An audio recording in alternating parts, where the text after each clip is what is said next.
what did I just watch? Literally, what in the world what was that Dynamite I just watched? It felt like it was Velocity or something like this. Oh my good lord. We got to get into this Dynamite. August the 8th. Not August the 8th, August the 7th. I got ahead of myself. We got news and notes, got quite a bit to discuss. So we're going to take our time and probably going to talk more about the news and notes than we are going to about this show. But we're going to get into this show for sure.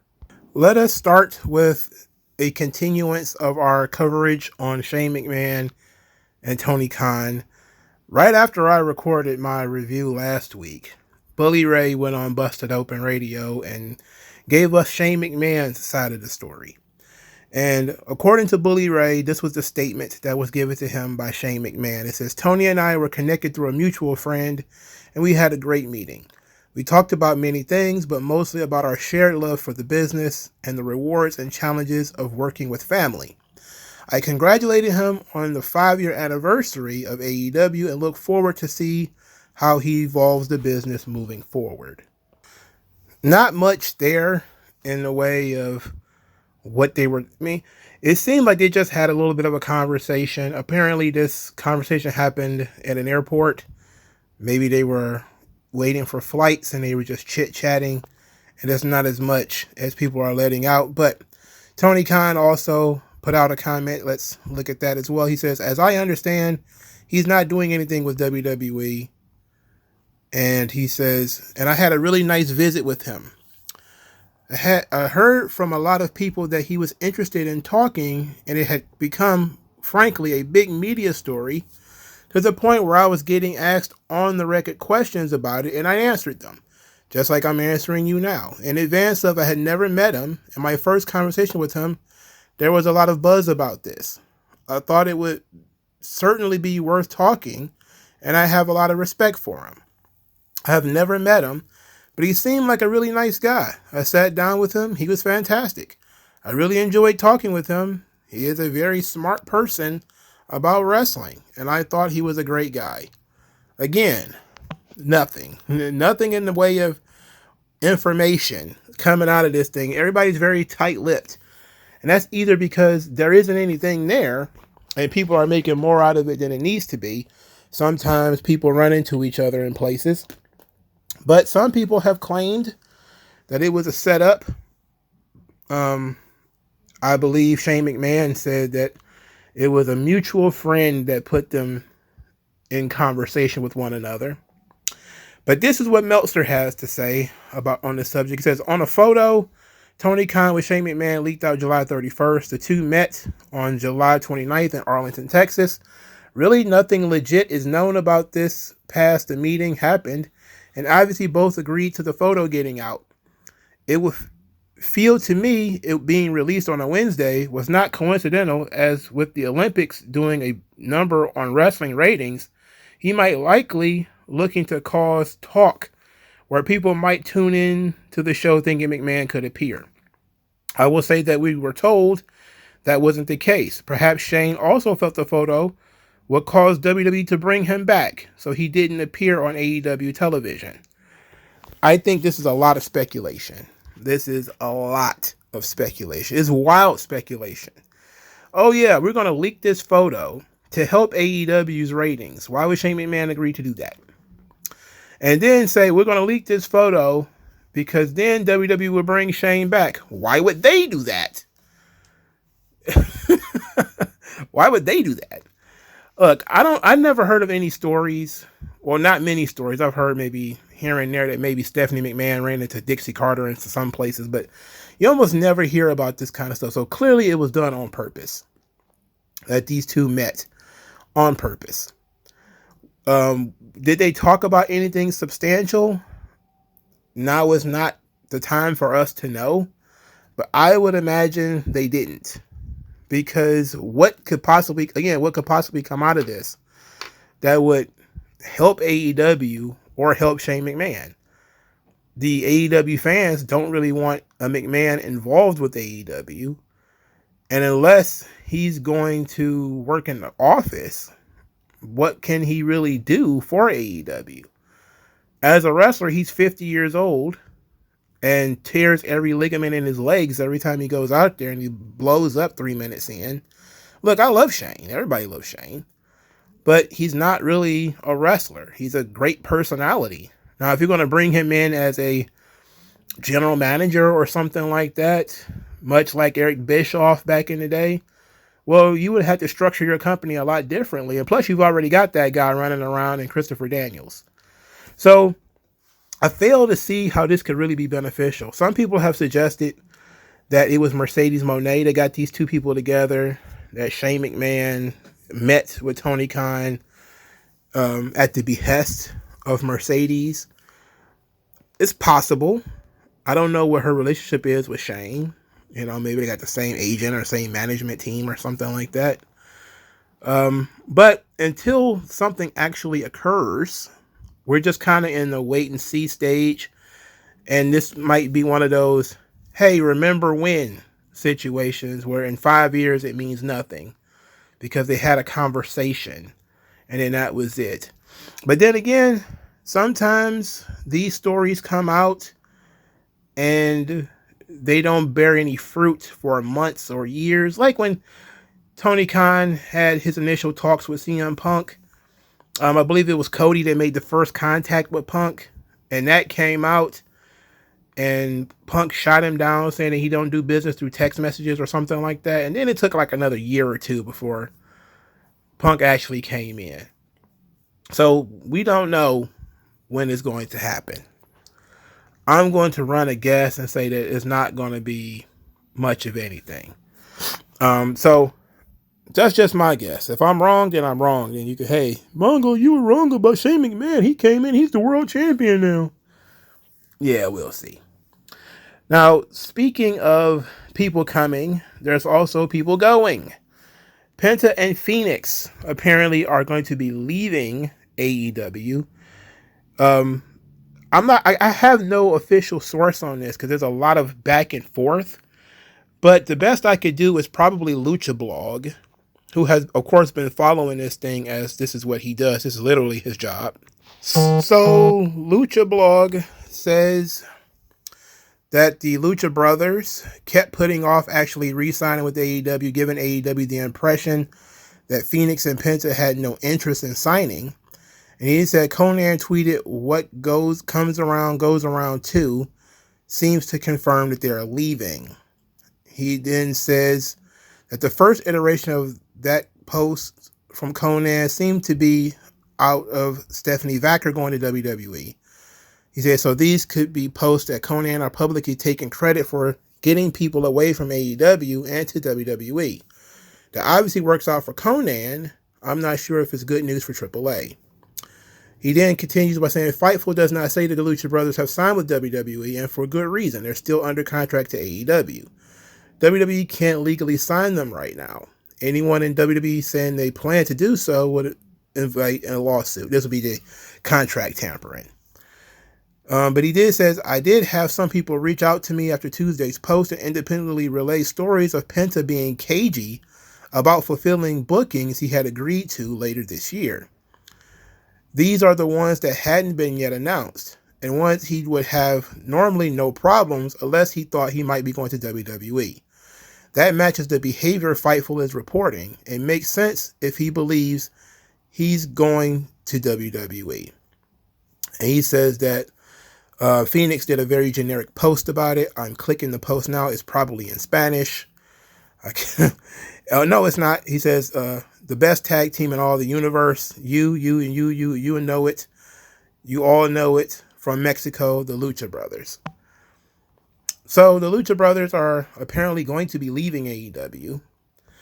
Two, really good talents that I think did the most that they could in AEW. There's not much more for these guys to do.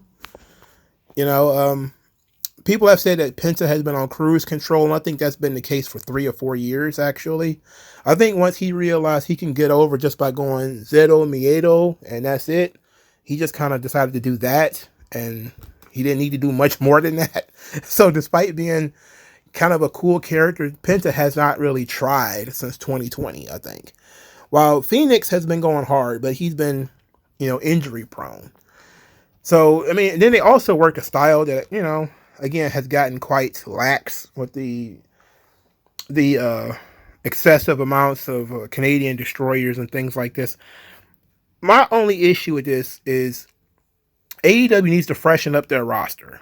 So letting the Lucha Brothers go, it's a big loss because they were one of the original tag teams of AEW, and they leave behind a pretty big legacy. But they had maxed out, I believe. I don't think there's anything more for them to do. They won the trios titles, they won the tag titles, they won the Ring of Honor tag team titles, they won the Ring of Honor trios titles, I think. So they pretty much have done everything there is to do. And a jaunt to WWE or TNA or whatever, NXT or whatever they plan to do, could be beneficial for them on a business standpoint. I'm not even saying this as a fan of those guys. I'm just saying once you max out somewhere, you could either change your gimmick and keep going, which neither one of these guys are going to do. It's not like Penta's going to stop doing Ziedo Miedo in people's faces. He's not going to stop doing that. And I'm pretty sure Phoenix is not going to stop doing what he does either. But a lot of the AEW fans have basically said, look, we've seen everything these guys can do. They're mostly move guys. And if they want to go join the LWO, go for it.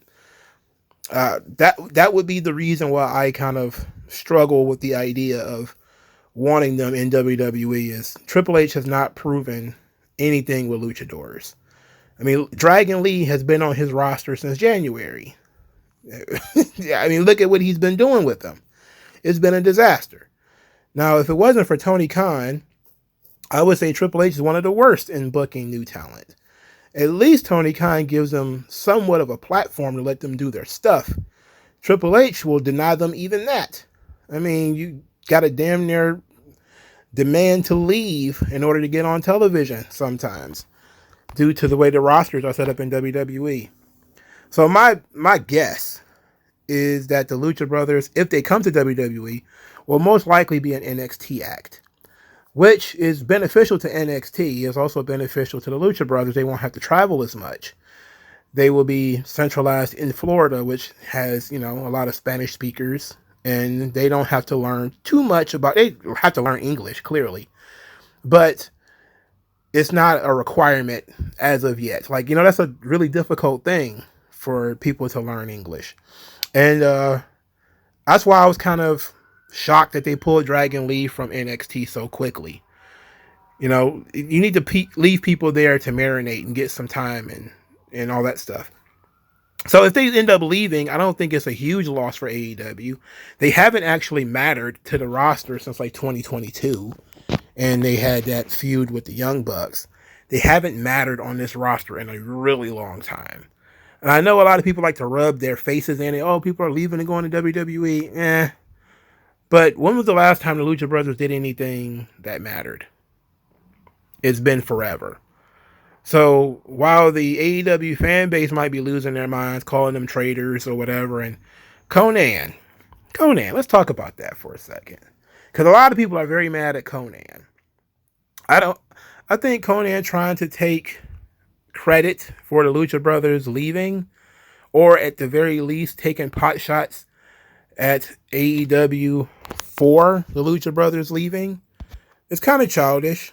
But when you know that AAA and CMLL are beefing, and you choose basically CMLL, it's one of those things where it's like, how can you can't be friends to two sides that are in war at the same time.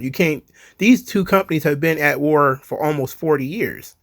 They've been at war since like 1992, and if you're with AAA, and what he was for a long time, it was booking a lot of AAA guys, and then you switch sides, and now all of a sudden you're partners with CMLL, and AAA's talent are being, pushed to the back, or some of their guys are not getting the bookings, or now you have Conan also kind of shitty about the kind of talent that they're sending to CMLL is the kind of talent he never got for AAA, even though he got Kenny Omega and the Young Bucks. I think he got FTR, and he got a couple of other guys to wrestle on his shows, but there's a sense of, he's doing more for CMLL. This kind of stuff can happen. It is not a surprise to me that Conan would be bitter about it. Again, these companies have been at war for almost 40 years. But best of luck to the Lucha Brothers, even if they don't come to WWE. Even if they decide to just leave AEW because maybe they just don't like the position that they've been put in and they're bored and what else is there to do? Or WWE might be making a major push into Mexico, which, has been whispered about for a while now. There's been a lot of whispers about WWE pushing into Japan and pushing into Mexico. But looking at if the Lucha Brothers were to join WWE at some point in the future, they're really gearing up to make a big push, And if you start hearing about pay-per-views being done in Mexico, then you could be talking about there being serious business.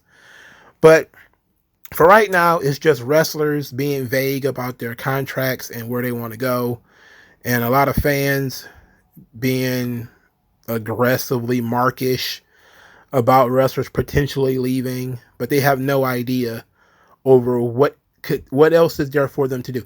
You don't think that they're top guys in terms of singles acts.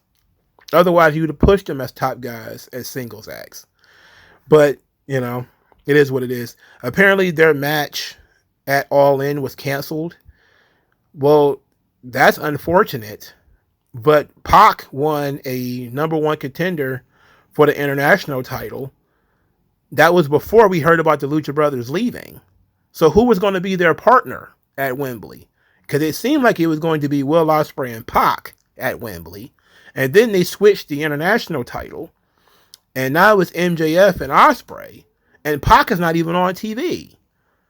So, I don't know. It seems like it's a disaster brewing here. And people getting mixed signals. And some people getting bad information. But long before we heard anything about Penta and Phoenix leaving, it looked like Pac was going to wrestle a singles match at Wembley. Now we're not talking about Pac's number one contendership match that he won at all, because apparently it's more important that MJF wrestle Kyle Fletcher. So this is where we begin our Dynamite review. MJF versus Kyle Fletcher. Kyle Fletcher comes out. He looks like a boss from Final Fantasy X. I mean, he looks so twinkish. And this match went 20 minutes. They decided 20 minutes of our lives was not worth a damn. And they was going to set it on fire. So they decided 20 minutes of your life needs to be set ablaze. So MJF versus Kyle Fletcher, a guy who never wins anything, but is always competitive. I don't understand this. His nickname is the Proto Star. The Proto Star? It means he's not a star yet. Proto, that's what that means. It means he's not a star. Jeez, okay, let's get into this, man. Okay, so they're doing their business in the ring. I don't care what they're doing. Don Callis shows up, throws a screwdriver to Kyle Fletcher, who of course has to pretend he's going to use it. And Tony Schiavone wants him to use it. Go ahead, stab him. It's just MJF. Stab him right in the face. Stab him right in the nostrils. And then all of a sudden, he of course, he can't do it. He throws it away. And MJF wins with the brainbuster. Whatever. Will Ospreay was watching the match, but he was blocked into his locker room by a bunch of crates in front of the door.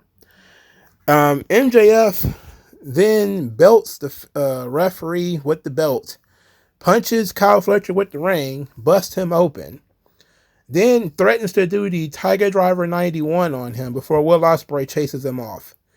And this is what they decided to do for this show to build this match. This match was, again, 20 minutes. I don't understand what's going on here. Why is Don Callis the heel manager of clearly babyface wrestlers? Why? What's happening? Make this make sense. I guess this is Kyle Fletcher going to leave Don Callis due to him not listening. Is Don Callis going to stab him with a screwdriver? Where is Takeshita in Japan? Where is he? I thought Hobbs was coming back. I was seeing People talk about Hobbs returning. Where is he? I mean, what's going on, bro? Like, I don't know. This is stupid, though. This is real dumb. Mariah May defeats a young lady by the name of Viva Van, who I've seen before on the indies. I've seen her floating around. She's been around for a while, but this is pretty much a squash match. Mariah May gets a gift in the form of a giant photo of Toni Storm holding her to her bosom. On the back of it is Die, Mariah, Die. And Mariah May's like, huh? What's this? And then she gets attacked by Toni Storm and they brawl. And Toni Storm tries to stab Mariah May with a shoe before they get separated by security. I like the idea of Toni Storm sending Mariah May this picture with Die, Mariah, Die on the back. I wish that would have just been it. You know, they got a couple of weeks before the pay-per-view. You could have Toni Storm do creepy shit like this. Like leaving, like, you know, The Godfather. Watch another movie, RJ City. You know, like she could open up her locker and, you know, like there's fingers in there or something. You know, something creepy that can make it, you know, funny and drag it out without these two basically doing generic brawling. One of the things that I hate in wrestling nowadays is the generic brawl, the generic pull apart. I just can't stand it because it all looks so terrible. None of it looks as terrible as what I'm going to talk about a little bit later, though, which blew my mind with how bad it was. Jack Perry tried to talk but got interrupted by a Taco Bell commercial, which was infinitely better than anything Jack Perry had to say. So thumbs up to Taco Bell. Even if you just get a regular plain, you know, soft shell taco, infinitely better than listening to Jack Perry talk, especially him trying to be Raven or whatever it is he's trying to do. Who cares? Darby Allin is concerned about Jack Perry not showing up. It says he has to show up at Wembley. Why is, you know, Darby Allin all of a sudden wearing a fur coat? I done know. Brian Keith lost to Katsuyori Shibata. Who cares about this? This sucks. But then, for start, well, let's back up for a second. Why is Brian Keith's pants pulled up to his, like, right up near his, where his sternum would be? Like, he has the height, like him and Samoa Joe wear those pants so high up on their bodies. It's hilarious. They look like dorks. Why is your pants so high? Anyway, this match was a disaster. Nobody wanted to see this. Jericho and his goons jumped Shibata after the match. And this leads to Hook's return. Now, for those of you who have not seen this, I want you to go and watch this. Even if it's just find a clip anywhere. I don't care where you get the clip from. Dailymotion, Twitter, YouTube. I don't care. Go watch Hook run to this ring and throw 3,000 absolutely terrible forearm strikes at Chris Jericho. He was chucking them joints a mile a minute, and they all looked terrible. And Jericho didn't have time to sell any of them, so he basically just curled up and let this guy throw 300,000 elbow strikes. It was nonsense. All right? Absolute nonsense. Does he not realize he was burying himself with these shitty forearms? Now, you can't throw a punch. And then if you have to hit somebody with your forearm that many times in a row without any kind of response, you look terrible. You look bad. So while the fans were very much into it, I looked at that thing and was like, man, that's terrible. Somebody has to teach these guys how to throw a punch. Please learn how to throw a punch at some point in your life. That Brian Keith match and Shibata was super long too. It was terrible. Apparently there was some kind of travel issues, so Orange Cassidy had to have FTR as partners, and they defeated Rush, Mortos, and Roderick Strong in a 6-man tag. This match was also boring. It was very boring. My question is, why is Roderick Strong in a faction with the Kingdom and he doesn't partner with them? Why is he partnering with the 2 Mexican guys? Has that ever been explained? And the worst thing about it is, it's not like Taven and Bennett are injured. They're standing right there. They're involved in the match. Why are they just not his partners? Why is he in a stable with these guys and partnered with 2 other guys. I don't know. Roos re-signed for this, by the way. Anyway, FTR got into a scrap with the Acclaimed. I don't know what they're feuding for. I don't really care, particularly. I don't even get it. Max Caster drew a mustache. He thinks he's Dominic Mysterio. It's not working for him. He looks like they all look like porn stars with these stupid mustaches, but he looks like a gay porn star, which is probably what he's looking for. Christian set up a 6-man tag match between the House of Black and the Bang Bang Gang with a #1 contender shot for the trios titles at Wembley. Those trios titles sure fell off a cliff. I forgot those things existed. Poor Christian. At least he's going to be on the card, though, so at least he'll get paid. At least he ain't got a broken leg like somebody else we know. We're not going to say any names, but I'm sure you can cope with us being very vague about it. Hangman Page said justice delayed is justice denied, which is like a Martin Luther King quote. Why is he quoting Martin Luther King in a wrestling feud about Swerve Strickland terrorizing his child? Why don't he just go and get him? Like, why you gotta wait your turn? You're supposed to be angry, right? You've been mad for months already, right? Why you being so polite? Go and scalp that man. Who cares? Camille defeated 2 Jabbarellas. Who cares about that? Camille barely gets to show off what she can do, but I mean, at least she ain't losing yet. Mercedes came out, cut a really bad promo. Again, shouted out her EVPs, I'm sorry, for suspending Britt Baker. Said that she wasn't there. Then immediately gets interrupted by Tony Schiavone, who says, well, Tony Khan, he is the boss all of a sudden. And he said that suspension is lifted. So Britt Baker will be via satellite. Not that she will be here, but she's via satellite. Britt Baker says that when she makes commitments, she follows through to the end, unlike, I was about to say something out of line. Unlike Mercedes Moné, who runs when everything don't work out for her, and that AEW is home for Britt Baker, but it's the flavor of the month for Mercedes, and she's going to get her hands on Mercedes next week, and she can be trusted because she's a doctor. She's a dentist, which is not the same thing, but it's close enough, I guess. You operate on people, I guess. Mercedes said that everybody talks about Britt Baker being the first but not the best woman to sign to AEW. That was the best line she had in this feud the entire time. There have been more information that's come out about the Britt Baker MJF story, but it doesn't really change the context too much. It basically just says MJF was all the way down the hall when he punched the wall. He was all the way down the hall. So that's why he didn't get suspended, even though he busted into the women's locker room. Okay, whatever. But, of course, everybody was talking about Mercedes being divorced. I really don't want to spend a lot of time on that because, to me, I really don't like to try to get into too much into the personal gossip stuff. I will say this, though. I spent at least 3 years, whenever she was doing something or saying something outrageous, asking the question of where is her husband?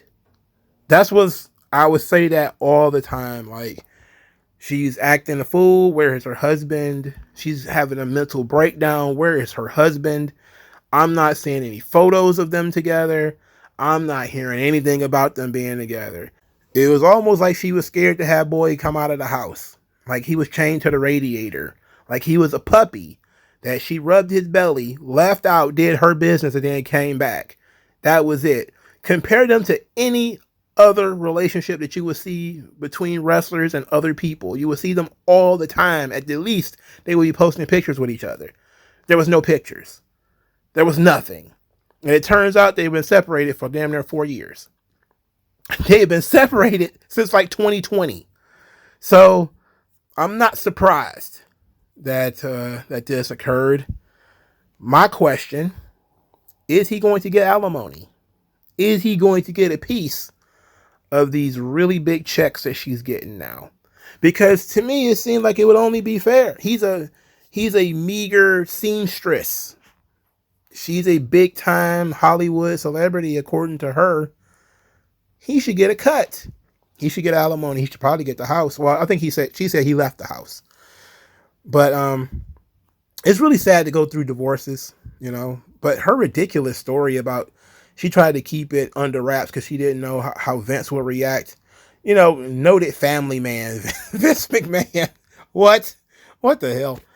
It's ridiculous. Anyway, this is not a very interesting story, and she still can't cut promos. She's still very bad at that. But let's move on because we almost wrapping up here in a second. JR did a sit down interview with Swerve, and I swear to Jesus, I don't want to be mean to JR because I've been a big fan for a really long time. JR sounds like he was off that NyQuil. He sounded so drowsy that I could not pay attention to this. And it's not just the Bell's palsy. It's the fact that this guy's almost 80. He just sounds so dry and tired. And Swerve really ain't got much to say, except, Danielson's body is going to give out on him. Everybody's talking about how dangerous other people are. What about me? And I'm like, I'm worried about JR. I don't care about Swerve. He ain't saying nothing I need to hear, except for your legacy needs to be mine. Okay, whatever. Is JR okay? I know he's almost 80, but that's the passage of time. And he's getting older out here, so maybe they should transition that to somebody else. I don't know, because Shivani's terrible and Excalibur is like literally the worst. So I don't know. Maybe Taz needs to do the sit down interviews or something. They did a vignette for Danielson versus Jarrett. And for some odd reason, Ricky Steamboat was there. And I was like, okay, this might be interesting. You got this old veteran and Jeff Jarrett, and he's going to go out there and work with Danielson, and they're going to put on a pretty decent wrestling match and show everybody what they can do. Nope. That is not what they did, actually. What they decided to do was have the match be anything goes.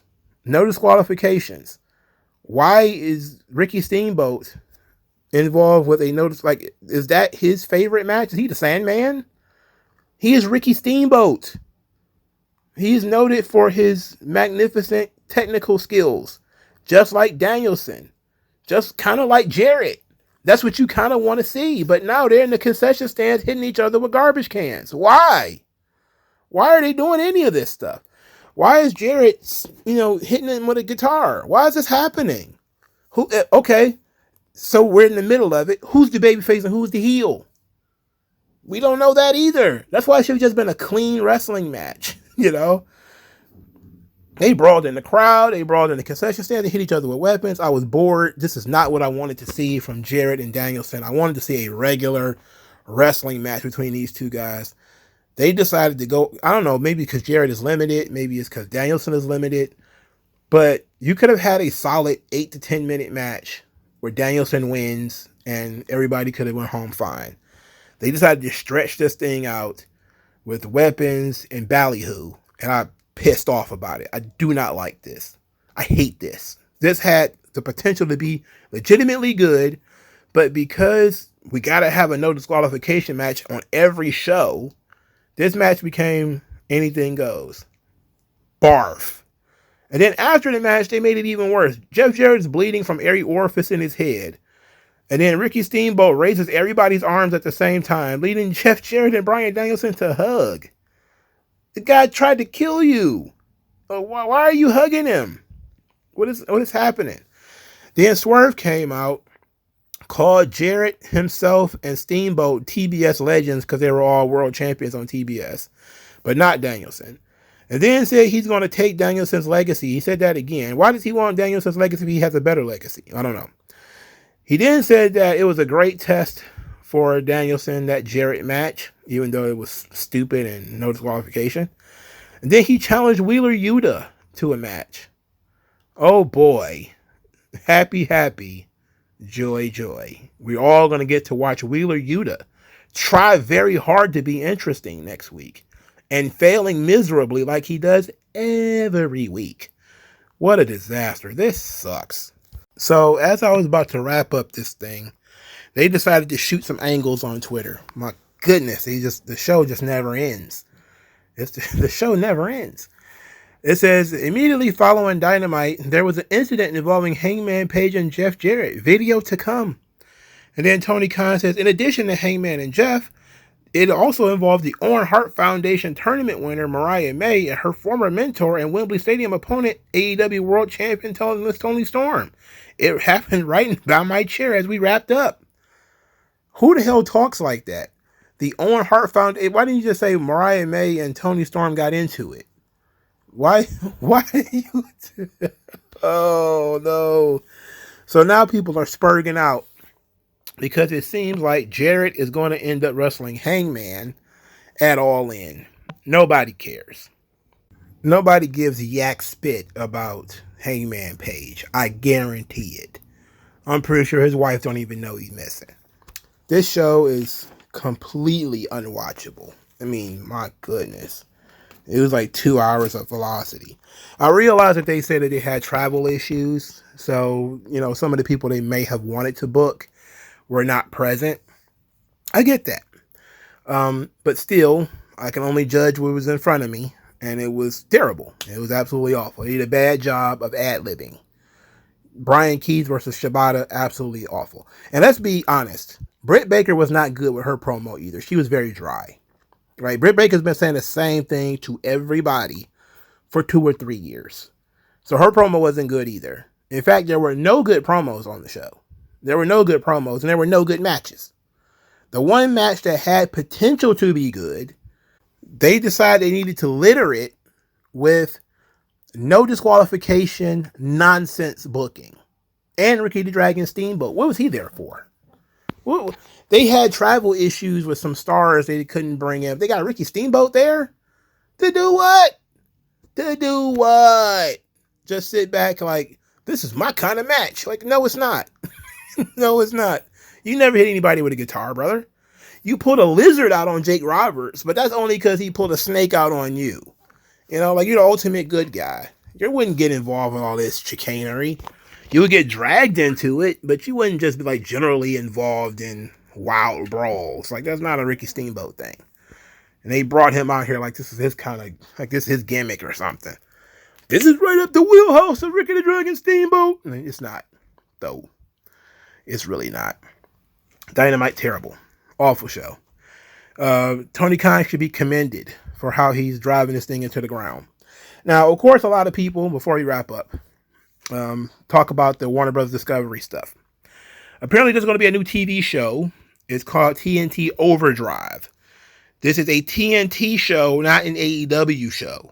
It doesn't even look like it's about wrestling. It seems to just be fights and other ballyhoo.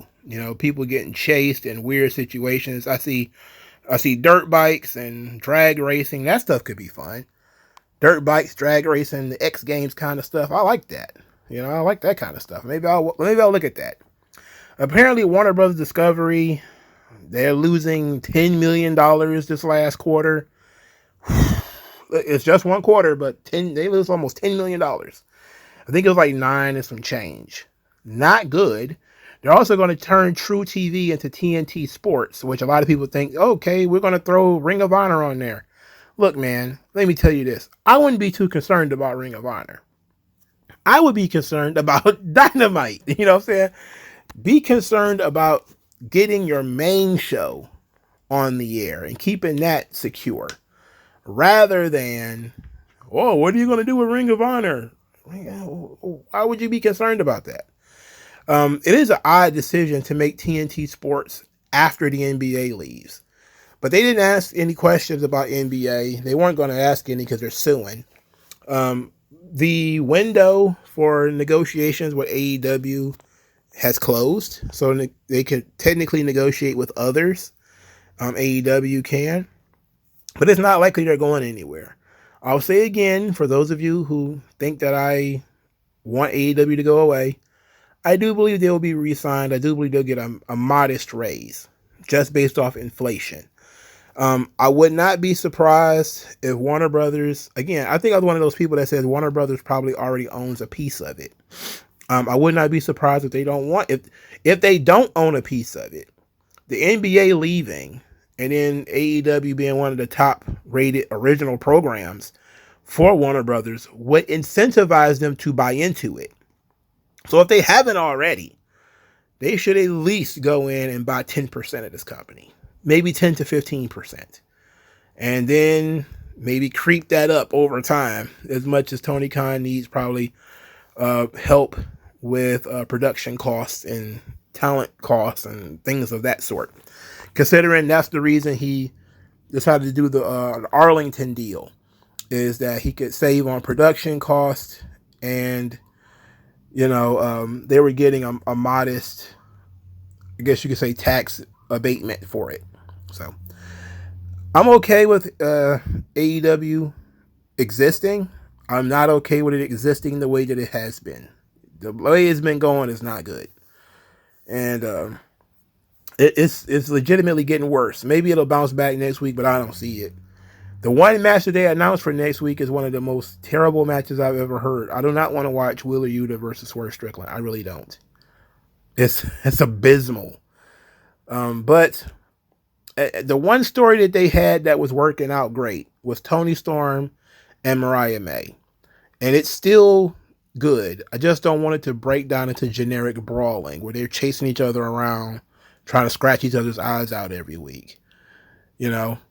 I like the psychological element of it. And then it got brutal real quick. Then you're supposed to settle it down. And then you ramp it back up. But they got so much time between now and the pay-per-view that, they got opportunities to screw it up. There's a lot of opportunity there between Mercedes and Britt Baker too. But Mercedes can't talk, and she's going to end up being the talker of this thing. Because Britt Baker is a broken record. She can talk, but she's going to say the same thing over and over again. And it sounds like she's disinterested.